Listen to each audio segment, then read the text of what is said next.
彼女の靴を舐めると誰もが苦いと言った。加山里香、6人のボーイフレンドを乗り換える11歳。母親は12、3歳で姉を出産。父親はフランス王族の血を引く貴族の末裔だったが、ほどなくして一家は離散。生き別れになった姉はスチュワーデスをしていたが、ある時急に消息不明になり、今では家族の誰もが最初からそんな人はいなかったかのように振る舞っている。今回はタカラトミーの着せ替え人形リカちゃんに隠された黒歴史に迫ってみた。リカちゃんの本名は加山里香。フランス人の父と日本人の母の間に生まれた。大牛座で大型、白樺学園といういかにもお金持ちの子が通いそうな学校の小学5年生。基本的には永遠の11歳という世界線に生きているが、時々全く別の設定のリカちゃんが出現して世間を混乱させることがある。例えば1970年発売のレディー・リカは本名北原リカ、年齢は16歳。また2001年には妊婦バージョンのリカちゃん。2020年には17歳の現役女子高生という設定のハッシュタグリカが出現した。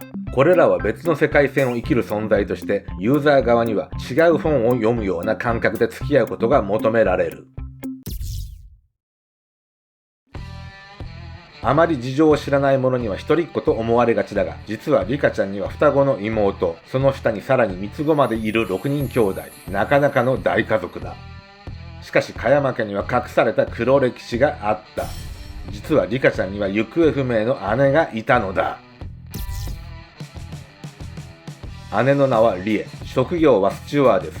大卒で航空会社に入社したと考えれば最低でも22歳。そう仮定するとリカちゃんとの年齢差は11歳。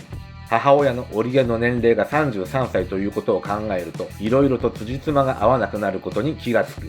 この姉の存在を掘り下げるには、まず両親の馴れ初めから紐解いていく必要がある。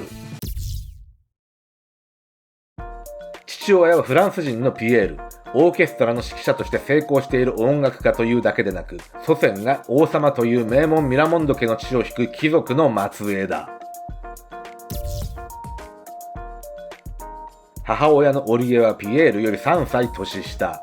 ケーキ屋の娘だったが家は裕福だった。ファッションの世界に憧れ、小学校を卒業すると同時にフランスに留学。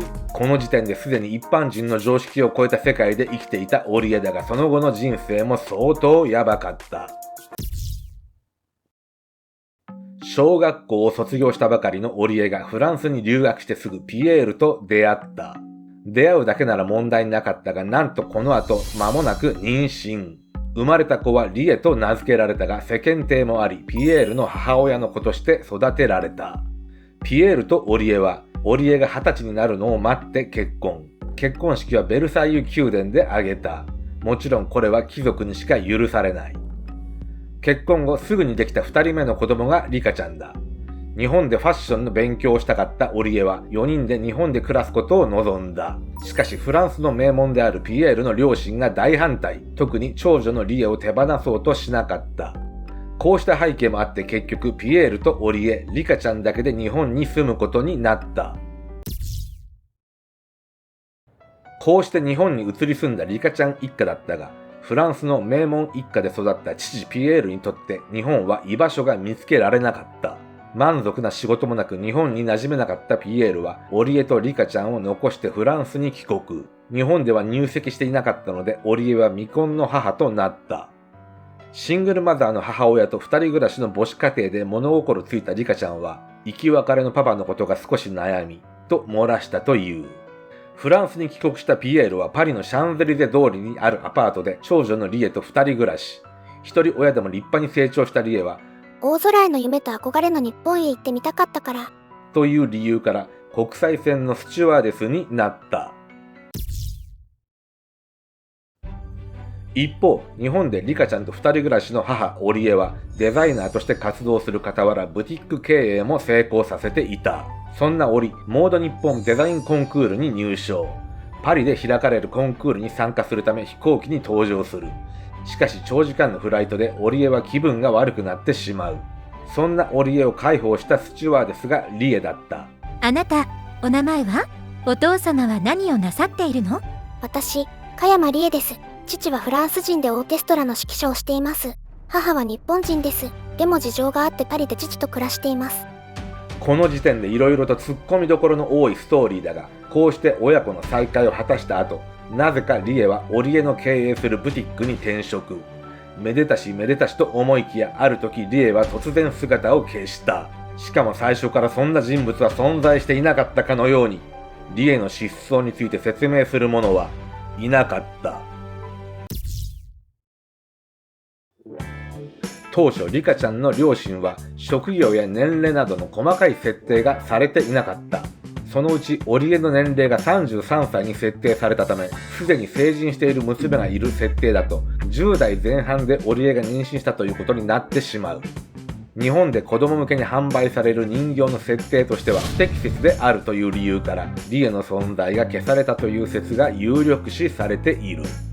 なお日本では父親のピエールは長年行方不明とされていたが、1989年突如として姿を現した。そして何事もなかったかのように優しいマイホームパパを演じ始めた。2014年ピエールは1年間の育休取得を宣言し、イクメンオブザイヤーを受賞している。12、3歳で妊娠した織江さんの娘だけあって、11歳のリカちゃんでも当然ボーイフレンドがいる。現在6代目のボーイフレンドはハルトくん。背の高いスポーツマンだ。ちなみに最初のボーイフレンドはワタルくん。1歳年上の小学6年生で眉毛がキリッとした熱血風のルックス。リカちゃんのお友達キャラ、泉ちゃんと3人で結成したリカちゃんトリオの一員として活躍した。その後、2人目のマサトくん、3人目はイサムくんときて、4人目のカケルくんは中学2年生。ブラジルでプロのサッカー選手になることを目指している。また友達とバンド活動をしていて、担当はギター。5人目のレンくんは現代風のイケメンでややフェミニンなルックスだ。どのボーイフレンドもどことなく各時代のアイドルを思わせる。50年以上の歴史があると、リカちゃん本人の預かり知らぬところで怪談のネタになったりすることもある。リカちゃん電話というものをご存知だろうか。実はこれ、タカラトミーが用意している専用の電話番号。この番号に電話するとリカちゃんからのメッセージを聞けるというサービスだ。ある時、家で留守番をしていた女の子がリカちゃん電話にかけてみることにした。もしもし、私リカちゃん。お電話ありがとう。今、お家にいるの。これからお出かけするところなのよ。当然ながらすぐに話が終わってしまうが、女の子はすぐにまたリカちゃん電話にかける。今度は少し違うメッセージが流れた。もしもし、私リカちゃん。お電話ありがとう。今ね、お出かけ中なの。さっきと話が変わったことに嬉しくなり、また電話をかけてみた。すると、もしもし、私リカちゃん。お電話ありがとう。今ね、あなたの家の前よ。怖くなって思わず電話を切ってしまう女の子。恐る恐る玄関へ向かい、扉をほんの少しだけ開けて外の様子を伺うが何もない。ほっとして部屋へ戻ると突然電話が鳴り出した。びっくりしたがきっと母親からの電話だと思い受話器を取ると、あの声が聞こえてきた。もしもし、私リカちゃん。今、あなたの後ろよ。とまあどこかで聞いたような都市伝説まで発生した。このサービスが開始されたのは1968年、リカちゃん電話のテーマというテーマソングまで存在し、今でも月に1万件を超える電話があるという。リカちゃん電話が始まったのはある一人の女の子からの電話がきっかけだった。リカちゃんがデビューした1967年、メーカーの宝に、リカちゃんいますか？と女の子から電話がかかってきた。電話を受けた女子社員が子供の夢を壊してはいけないと思い、こんにちは。私がリカよ。と対応したところ、女の子は大喜び。リカちゃんとお話ができるという噂が口コミで広がっていった。反響の大きさから宝は専用回線を敷き、しばらくの間は生身のオペレーターが応対していたという。電話系の怪談、都市伝説としては元祖とも言えるリカちゃん電話だが、元ネタになったのは一人の純粋な心を持った少女と、その心を大切にしようとするおもちゃメーカーの心温まるエピソードだった。タカラトミーのリカちゃんといえば、他社の着せ替え人形も含めて全てをリカちゃんと一括りにしてしまうほど日本における着せ替え人形の代名詞となっている。現在ではおもちゃの域を超え企業の広告キャラクターなどタレントとしても活動。もちろん公式の X、インスタグラムも開設している。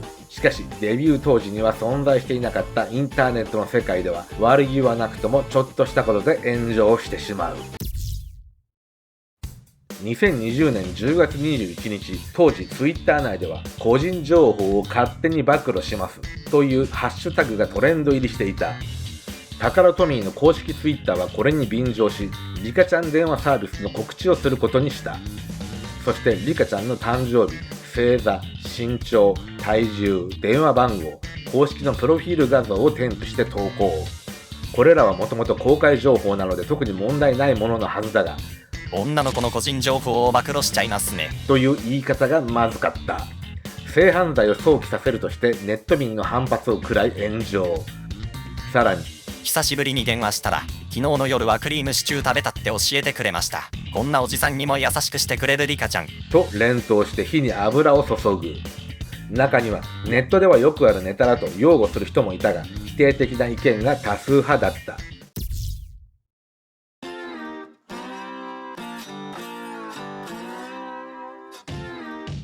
メーカーのタカラトミーが炎上することもあれば、リカちゃん自身が炎上したこともあった。2016年、センター試験の直前にリカちゃん公式アカウントが受験生を応援するツイートをした。このツイートに対して受験生たちからは、元気になった、ありがとうなどの感謝のリプライが送られる。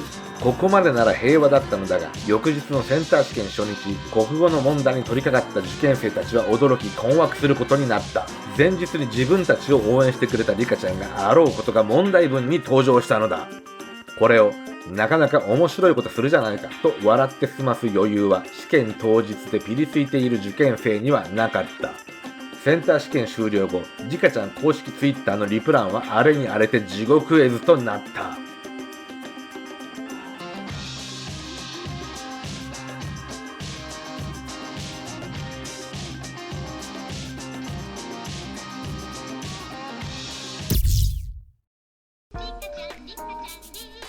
リカちゃんの世界は常に時代を映し続けている。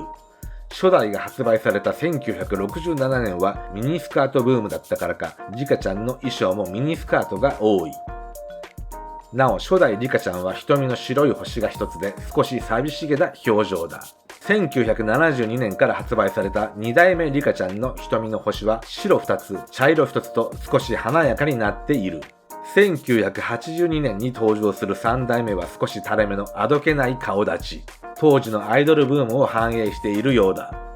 1987年からの4代目は現在まで続く長寿モデル。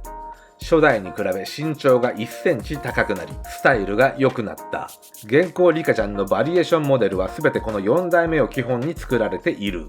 ちなみにリカちゃんファミリーで最多のモデルチェンジ回数を誇るのがママのオリエさん。1969年にデビューして現在で6代目となる。リカちゃんの目は初代から現在まで左向きの流し目になっている。デビュー当時は手書きで顔が描かれていた。そのため右利きの人が描きやすいからという理由もあったが、真正面から見つめられると落ち着かない気分になる場合が多いので、子供の居心地が悪くならないようにという配慮でもあった。他にも子供向けのおもちゃならではの配慮がある。実はリカちゃんの靴など小物類には苦味剤が塗ってあるのだ。これは何でも口に入れたがる小さい子供が誤って飲み込まないようにという配慮から、もちろん万一舐めてしまっても体に害はない。タカラトミーの前身であるタカラはもともとビニール玩具のメーカーだった。そのビニール加工のノウハウを生かして着せ替え人形市場への参入を計画。当初アメリカのバービー人形など他社の着せ替え人形のためのドールハウスを企画していた。しかしアメリカの人形のサイズに合わせてドールハウスを作るとサイズが相当大きくなるため、日本の住宅事情や子供の持ち運びに適さない。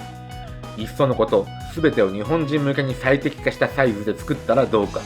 ユーザー層である小さな女の子たちの手のひらに収まる身長21センチという大きさ。当時流行していた少女漫画のヒロインのような顔立ち、そして詳細なキャラクター設定など、リカちゃん本人だけじゃなく家族や友達などの周辺キャラを含め、その世界観を丸ごとデザインした。しかし発売前には色々と裏話もあり、実は創業者の佐藤康太社長は最初はバービー人形のマテル社にリカちゃんを売り込もうとしていた。ところがマテル社の担当者にリカちゃん人形のコンセプトを説明し始めると、なぜ少女向けの人形に親が出てくるのかと一蹴された。結局宝は初代リカちゃんをハウスとセットで1580円で自社から発売。1967年当時、大卒の初任給が約2万6000円の時代、気軽に買えるほど安いものではなかったが、年末までの半年間で50万体近く売れた。2年後の1969年には日本での売り上げでバービーを上回った。